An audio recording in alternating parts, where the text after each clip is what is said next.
So అందరూ proper training తోటి POs కానీ, ఓపీఓస్ కానీ, ఏపీఓస్ కానీ, మైక్రో అబ్జర్వర్స్, మిగతా స్టాఫ్ అంతా సపోర్టింగ్ స్టాఫ్ మరియు ఈ ఎలక్షన్ విధులలో ఇండైరెక్ట్గా సేవలు అందించిన ఎలక్ట్రిసిటీ డిపార్ట్మెంట్ కానీ, మున్సిపల్ కమిషనర్, డిపిఓ గారు, డిఎం, ఆర్టీసీ మరియు పిఓ, ఏపీఓ, ఓపీఓగా నిధులు నిర్వహించిన అందరూ ఉపాధ్యాయులు మరియు ఉద్యోగులు అందరూ, సెక్టర్ ఆఫీసర్గా పనిచేసిన వారు మరియు జిల్లా కలెక్టర్ గారి ఆదేశాలను ఎప్పటికప్పుడు అనుసరిస్తూ మరియు జిల్లా ఎస్పీ గారి ఆదేశాల ప్రకారం కూడా మనం ఎప్పటికప్పుడు ఎలక్షన్ కమిషన్ ఆదేశాలను కూడా పాటిస్తూ మనము మన విధులను నిర్వర్తించుకుంటూ పోవడం జరిగింది.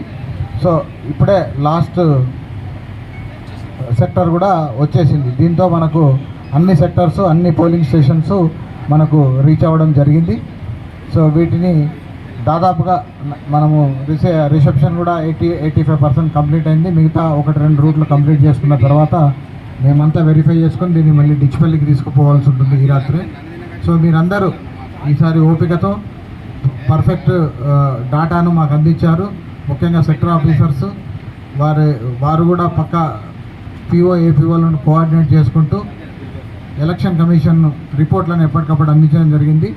ఈ సక్సెస్ఫుల్లో ఎక్కువ భాగం వారికే ఉంటుందని తెలియజేస్తూ మీ అందరికీ మరొకసారి ధన్యవాదాలు తెలియజేస్తున్నాను.